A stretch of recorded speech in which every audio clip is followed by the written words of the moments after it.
Welcome to the Institute for Gender and Development Studies. I'm Gabrielle Hussain of the Institute, and for those of you who have never been here before, welcome for the first time. The rest of you are family. We're very happy today to have Allyce Woodhouse present from her MSc thesis. She was recently awarded the Master of Science degree in Sociology. You're going to be presenting on yes, congratulations. And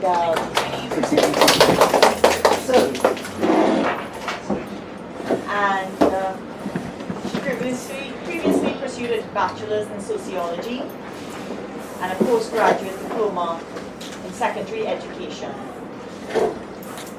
She's been a research assistant to Dr. Kerrigan and has had 14 years of experience as a cadet, which allowed her to do ethnographic research on the cadets in Trinidad and Tobago and gave her great ideas for why it's important to do so.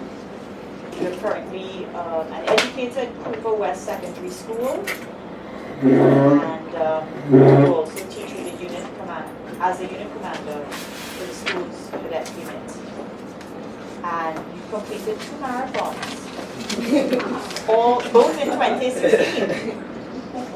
So, Allyce, congratulations on many fronts. Actually, what happened is I was the examiner for Allyce's thesis and found it so interesting that I wanted to make sure that she got a chance to present the work more widely here at the IGDS, even though she's coming out of sociology, so that students from around the campus who are doing gendered work have a chance to come and present it to us. So welcome, Allyce, and we look forward to your presentation. Good afternoon, everyone. So as we have just said, I'm Allyce, and the title of my study is Leading Like a Girl, an Ethnography of Female Cadets in Trinidad. So the aim of my presentation, or by the end of this presentation, I hope to explain what women understand, or these female cadets understand by leadership within the context of the Trinidad and Tobago Cadet Force, to delve into how female cadets do gender, and to tackle that phrase, leading like a girl, and why I chose that phrase for the title of this study.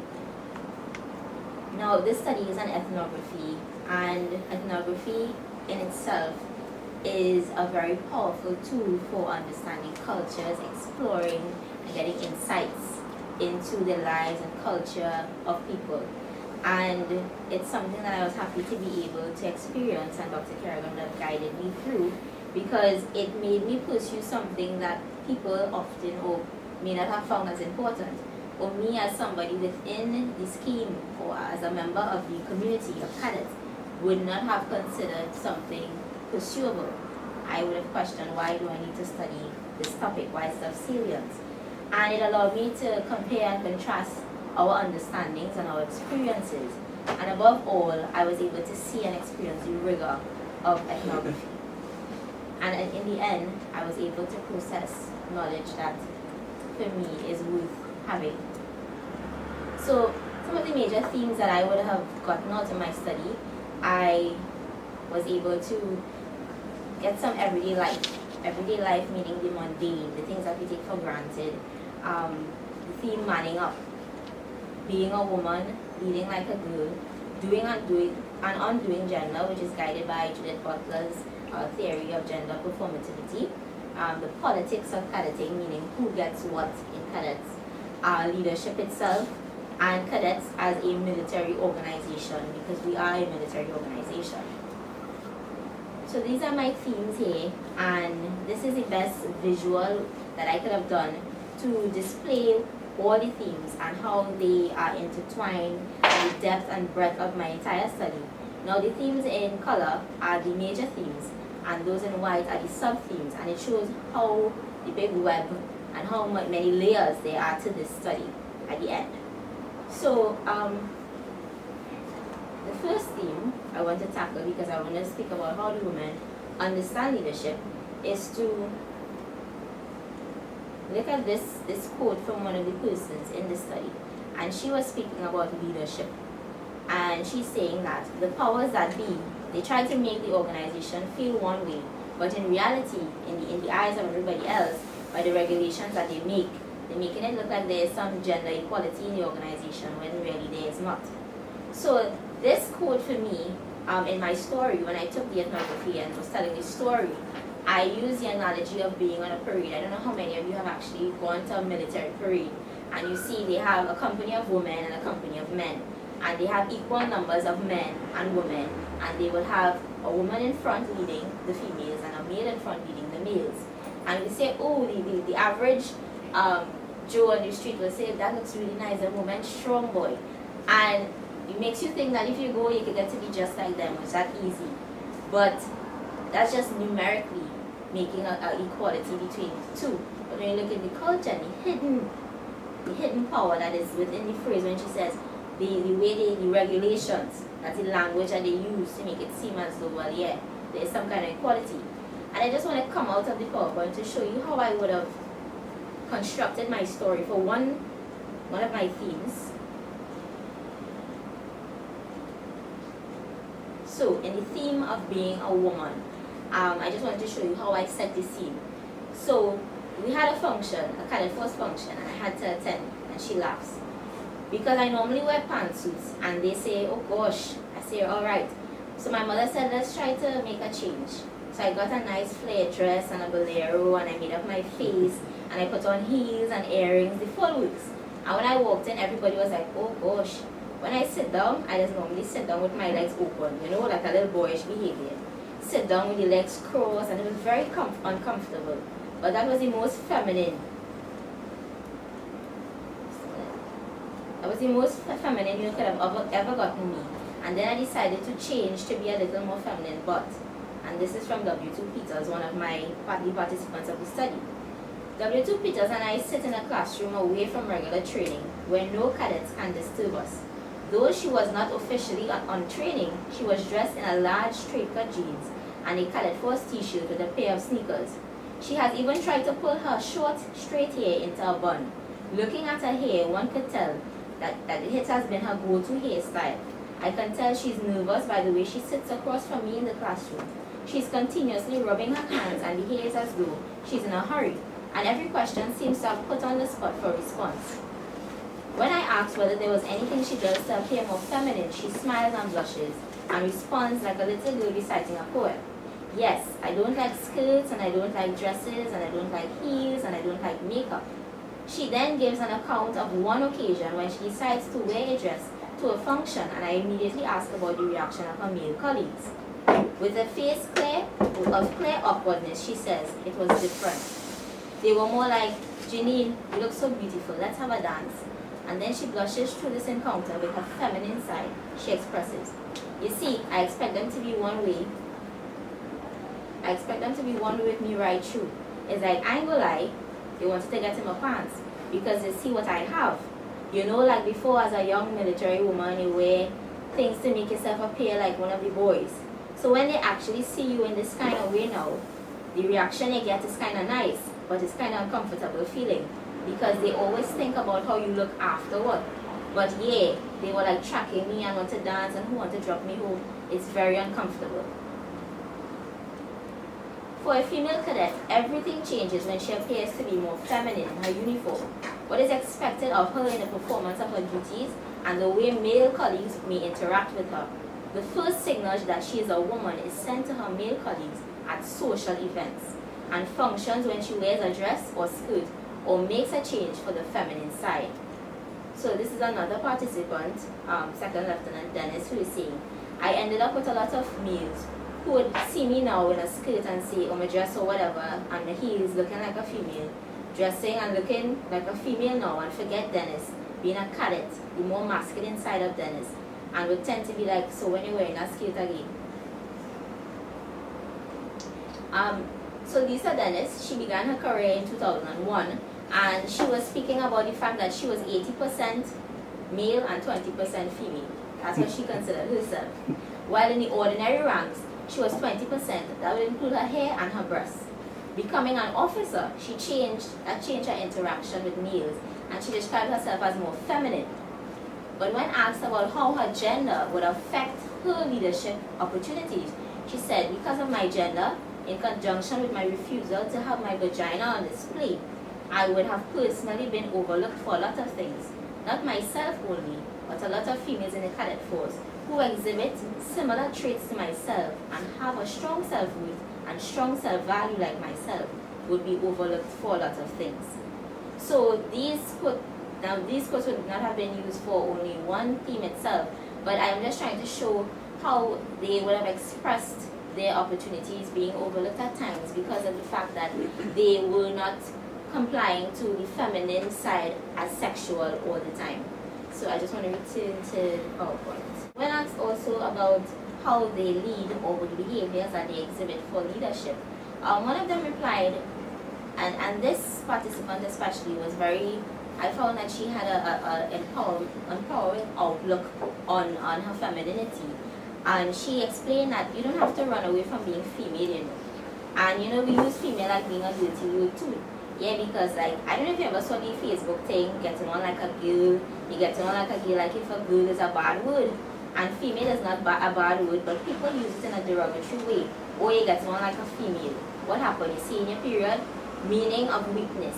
They liken femininity to weakness. And in my way, I see that I can be female and strong. So this officer in particular, if I could set the scene, she is the one who would wear the skirts and with heels today because she wanted to display to the younger female cadets that I can lead you in my own feminine sense and I don't have to go away from what I am or who I am. Now for me, in terms of my growing up in cadets, it was more of the opposite. You had to suppress that in order to be able or considered to be strong enough to, or I was always running away from anybody ever telling me I was behaving too feminine.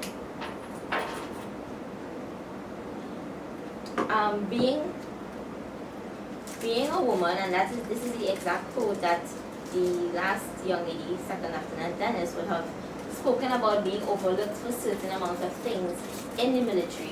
There is a stereotype that exists with respect to women and women who are sent to the higher echelons of any organization. And when you look with respect to being a woman in itself, one theorist, Dawn, describes an armored glass ceiling. And I'm sure everybody knows about a glass ceiling. But when you think about the armored glass ceiling, it's kind of a double bind for a woman in the military, where you are trying or striving to become a part or a higher part of the military, but there's also this force pushing you down. It's not only the men, but it's also the women. So it's in both cases, leadership theorists would say women battle and male bond. Males will bond. So most of them will have a good relationship. But the women, who may be fewer in number, because the positions are fewer for them, it's more of a competition. So you will find that a woman will be more attacking a woman rather than being supportive. One of the other immersion teams, manning up, one of the participants explained when I asked her how she does gender in order to lead, she explained, well, I man up. I mean, at the end of the day, we are trying to prove that we are just as equal as men. So if I have to do it, I have to do it. As in, if I have to work extra hard, and it takes me years before I get promoted, so be it.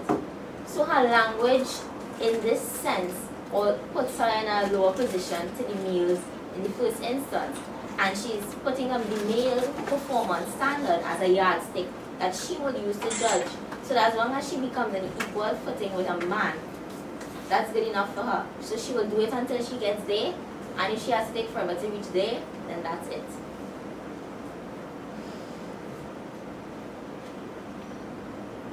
I'm going to go back to this theme of the armored glass ceiling, where one of the women described it as a boys' club. She said, well, I would say it's a boys' club in the hierarchy.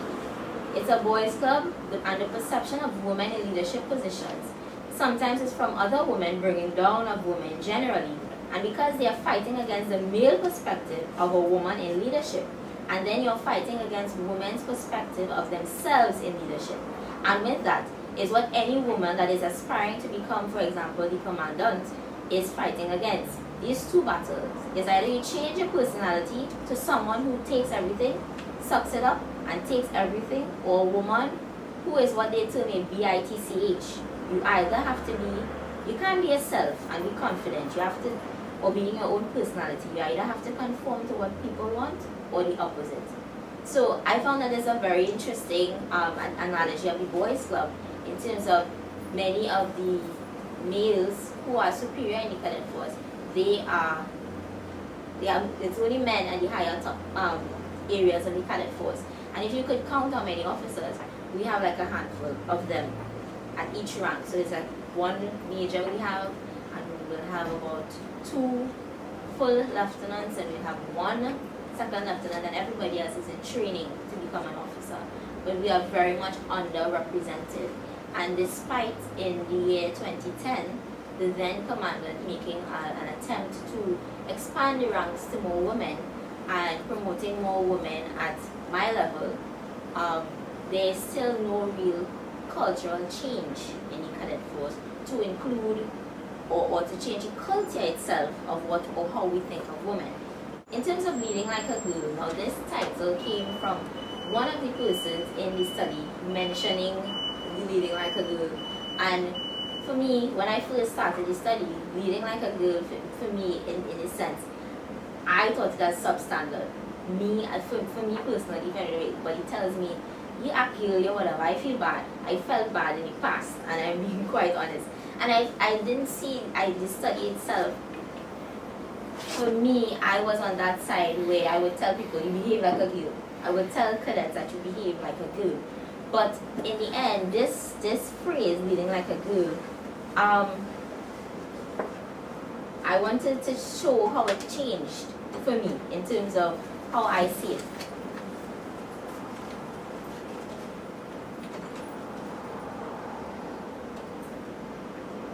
So let me find that side. Okay, so for me at the end of doing the study, leading like a girl may vary from taking on a male personality, being one of the guys, to demonstrating a hyper-feminine and strong persona. Someone who wears a skirt and heels to portray a strong female character. It may involve wearing a bun while on training and being able to switch to clothes when you go outside of cadetting activities. Leading like a girl involves making leaders and advocating for the needs of those under her charge, like a mother weaning, guarding, defending the cadets who become her children as a result of their proximity on a daily basis. So this phrase changed to one of empowerment, one of change. For me, it was more a pocket of power within a wider scheme of things. And I was able to find some agency. Many of them, they know what are the challenges in the wider structure affecting them. But what they have made up their mind to do is the young people I have in my charge will get the best experience. So the findings of this study, the TTCF, like many other military organizations, is very patriarchal in nature, as males do occupy the higher ranks of the organizations. Females do in fact manage their femininity and masculinity in order to be considered for leadership positions. Females may not necessarily act males at times, but they do suppress that feminine side in order to lead. Leadership has been synonymous for these women with developing leadership characteristics among the younger cadets, which is in fact our mandate. And there's a very close association still between femininity and appearing sexual, and feminine and weak. And female cadets do exhibit agency in their day-to-day interaction with younger cadets. The overarching structure of the organization shapes the behavior of female cadets with respect to the way they dress and their gender role expectations. In the end, for me, I find that now that this study is complete, it has only now begun. As for the biggest challenge is now, how do I be faithful, or how am I making myself, my praxis, faithful to the study itself? As in, how do I get to take what I have done and now inform some form of culture or policy within the organization? And the journey has just begun in respect to that, because many of the women are enthusiastic about getting or having it heard, that people hear their story and sharing it so that we can be able to change or alter some form of culture within the organization. And I just want to share this picture. This is an article that was done on me as a younger cadet. And I just came across it recently, and I was like, an officer and a lady. So I was like looking at the language and said, what's the difference between the two? Why is there a difference or disparity between an officer and a lady? And I just came across it. I wanted to share it with you. What is happening with this research at present is I am trying to construct a journal article or two out of it for submission, and I'm also adding to try to get the Caribbean feminist perspective, as there are not many within my study. I relied on Lou and Judith Butler and these people, and I want to now read Barato's work right up and also Gabby's work for the sake of getting it more relevant to the region, so that there's that gap that I think exists, and I'm trying to fill that with my further reading. Thank you. One from the Faculty of Law. What really struck me in your presentation was this notion of performance of gender, as though there was only one way to be masculine or one way to be feminine or only one way to be an officer. So I think that's really, so it's not really a question, I guess it's just a comment. I think there's a societal trend towards pillarizing how we perform not only identities but also professions. I think that's the challenge that we as gender activists, or even as equality rights activists, have to overcome to get people to think about leveling that whole notion of performance. So you can be something, you can be an officer, and whether it's a masculine officer or a feminine officer, why does it have to be a distinction, right? But I really like the way you presented that. Really great job today, and I really like the ideas of the additional kind of work you can do in the future, especially with the sort of Caribbean feminist work you were just discussing. And I definitely, as a supervisor, saw you kind of grow as you went through this material, thinking that as your ideas about gender sort of shifted as you learnt more and understood the significance of it. But my question is a little bit slightly different, and it's more about how your research and your insights have, perhaps, and you might explain this a bit better, but how have they linked to other women within the organisation? Have you noticed with them any sort of changes like you yourself went through the work, or is that not something, or is it something you want to work towards? Is that something you could say a bit more? For me, in terms of the relationship, I can't say that it has actually changed among them, but for me, toward them, I can respect more their experiences and their stories. Getting that, I was able to change my view of them. But in terms of their interpersonal relationship, no improvement at present. Did you share all of your work with them, or have you kept it separate from them in a way? Well, we had a focus group session, and there were only two of them that actually attended, one of them, and they were able to exchange. But in terms of the completed thing, no, because the idea was to in fact have another meeting focus group, and let's talk about how we could try to change. And about out of the 7, about 4 of them are for it. But the last 3 are more intimidated by the structure. Like if I'm going to be victimized for being a part of this and that kind of thing. So it's trying to change the culture presently. My question is also similar, because you mentioned 2 very, very important things and interesting things, and I think this is one of the strengths of doing ethnography. The ways in which your analysis has helped you to change your own, so similar to Dr. Kerrigan's question, change the way that you relate to your fellow cadets, but also how you now have an analytical framework to understand the structures in which the cadet course operates and how it's going on. And then from that you can get into more of a praxis.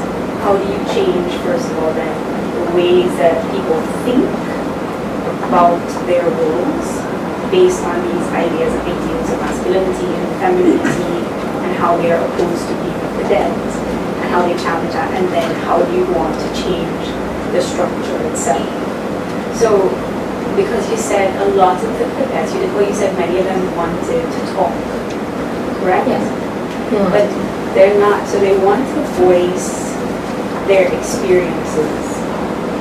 So then how do you merge that? So they haven't, so are they now more analytical then? Can they now look at, for example, these ideas of masculinity and femininity, and how they either challenge or how they adapt, or are they changing now?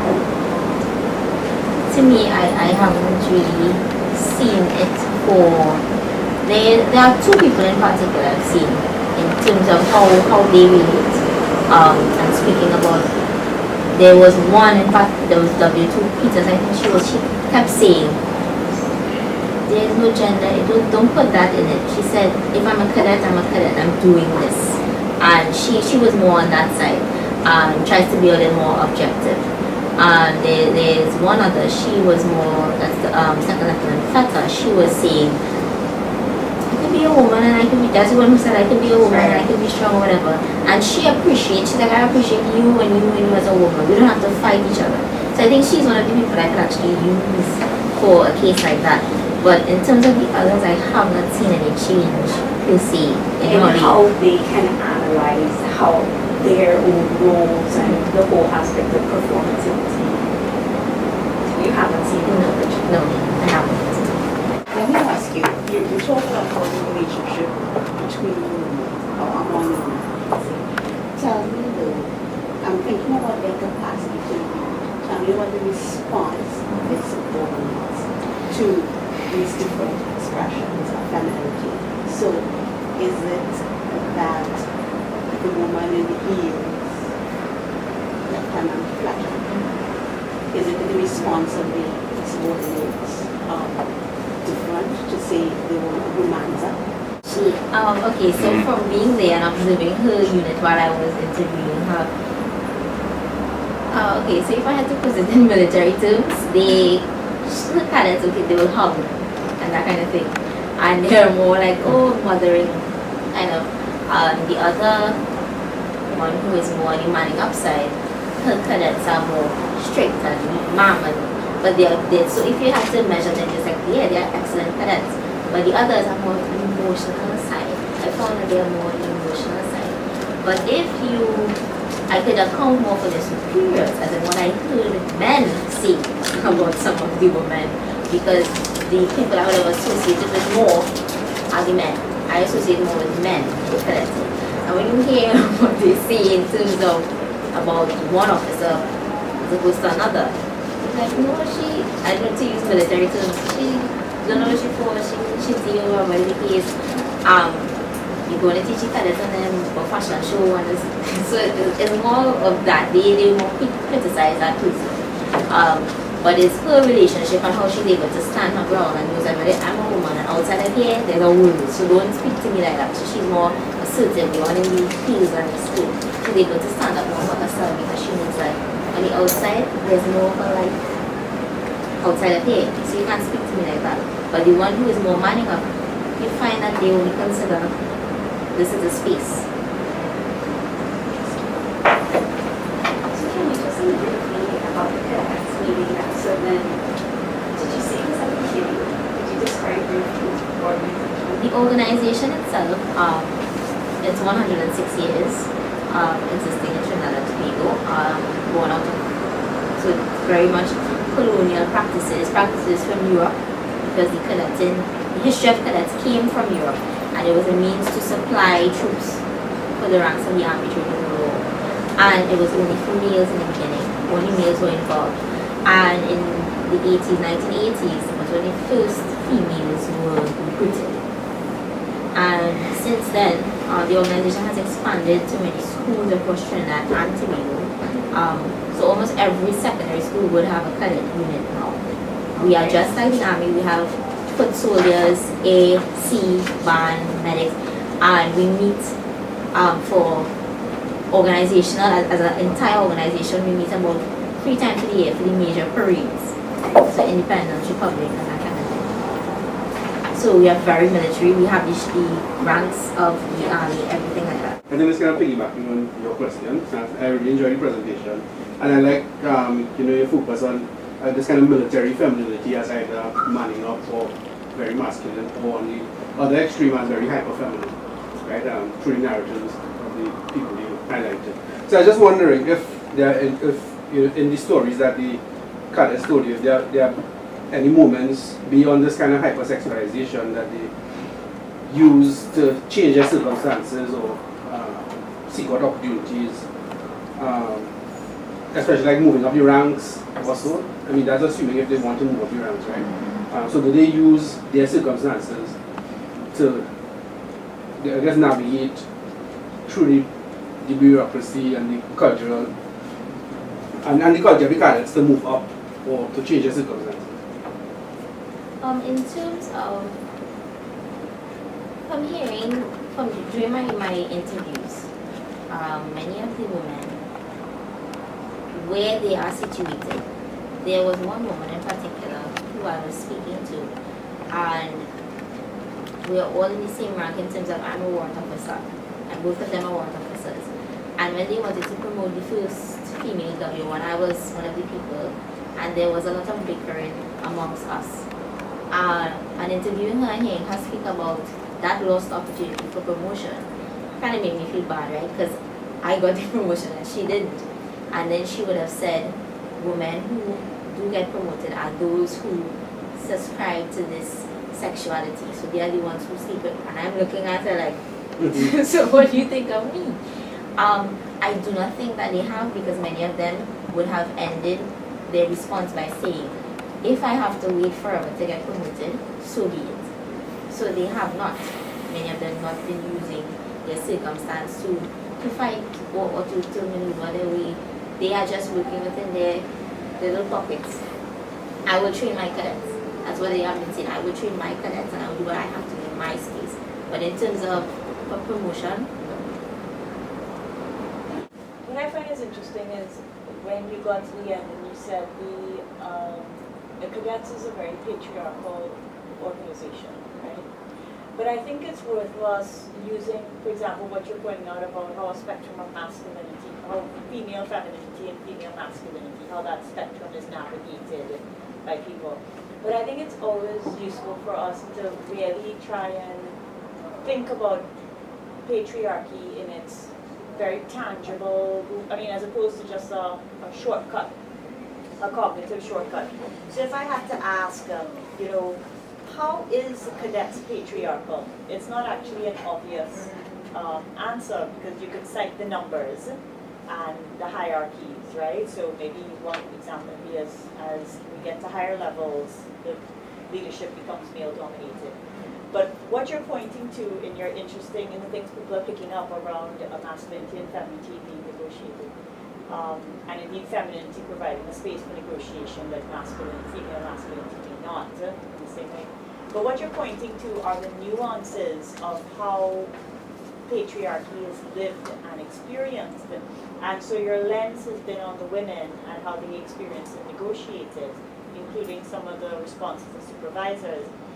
But I wonder if you then have to cast a lens on the institution itself, because political parties are patriarchal, universities are patriarchal, but people say, yes, but women can rise and you can participate. And so just, really spending time thinking about what does it mean to describe some places patriarchal, if you have to explain, how is cadets really patriarchal? Because somebody in cadets might disagree, right?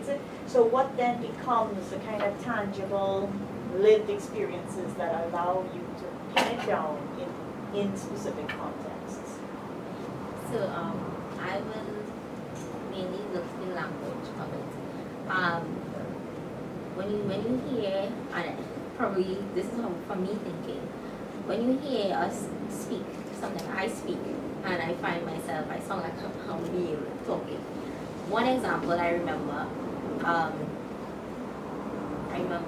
when you're speaking to, like, if I have a set of music lines up here, like if you're cadets, and I want to get you to number, I will, can you say female, you, come, like I will, and that's how I will, female, you. How we wear, and this belt always fascinates me, how we wear our belt. They talk about the male on the right, female on the left. And the military organization, male on the right, is the senior, that's the senior person on that side. So and all males wear it on the right? No, all of us wear all belts on the right. So the rule is, right, the male buckles on the right, the females on the left. And I heard an officer explain it once, and he said, male on the right, female on the left. So it's like a male entering a woman, because that one has the hook, and so you need sit. So if you want to hear other things, the songs that we sing, and it's probably just culture that went on and on because it was males first, and we came and we singing it. On My Girl and all those songs that we sing, they said that in the army the girls are mighty fine, and I'm singing it as a female running down the road. But not knowing, saying, okay, when I'm a cadet, I'm just singing it, don't mind nobody saying, hey, you need to not sing that song, nobody's saying that, don't change the song. So the way that we speak language for me mainly is that of patriarchy. I think that's a great point. Sorry. Oh, I was just going to say thank you so much for your presentation, and I heard you present this at the student conference, and I'm really excited to hear where you went with the project and the questions that we had during your presentation. I can see how you move the project along, and it's really exciting.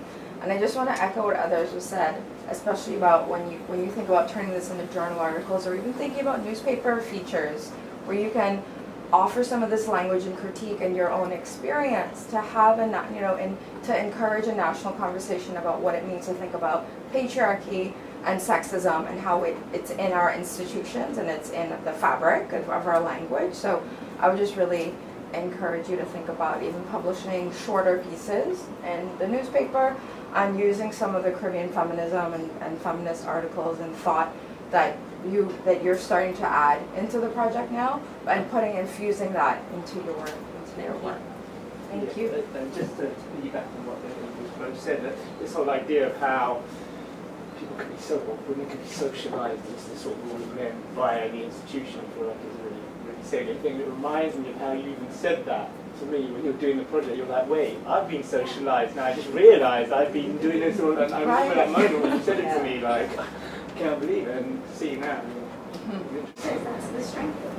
That's how you can speak in this and then figure out the ways to develop some kind of practice. What I really like actually, national coach, what I really like here to do is interview the national women rugby, how they train and what they have to go through. Because rugby is really a man's sport. Right? It's a full contact sport, so we like it there.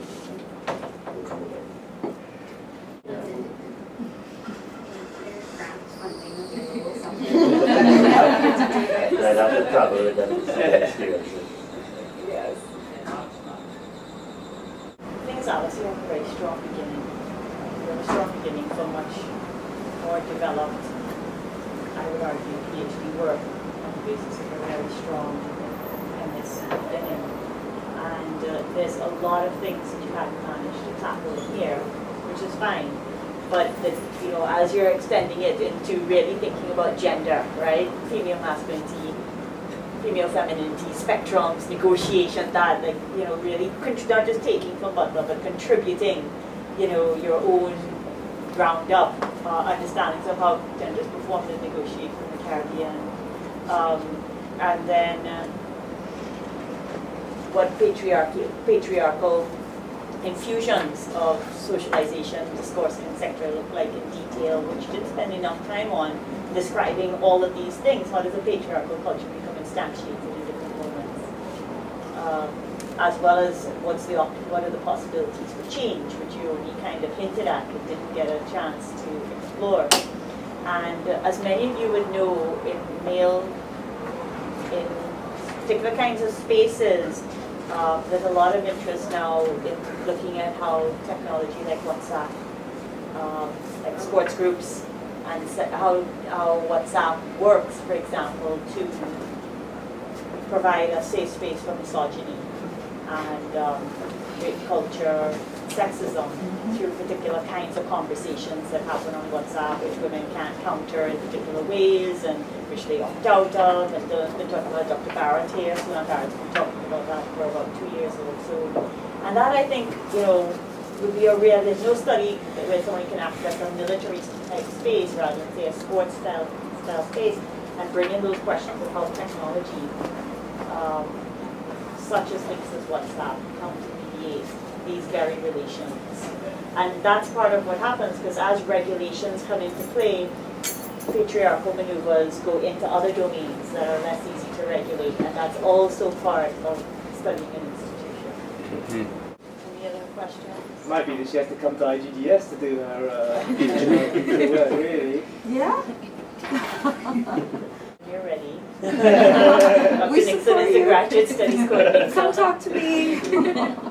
I'll give you all the good reasons why you should be with us. I just wanted to express that in terms of doing this study, I really am glad for the opportunity to have put it into this way, because initially the study was just supposed to be the relationship between gender and leadership styles, which would have been a quantitative study. And my supervisor, when we changed it up, like, it ended up being something very much different. And I think the day I got the email saying, Allyce, I think you cracked it, you got ethnography. I was so happy because I kept trying, and I'm very happy now to have completed it. So thank you very much, Dr. Kerrigan. And thank you for having me. I'm really grateful for the opportunity.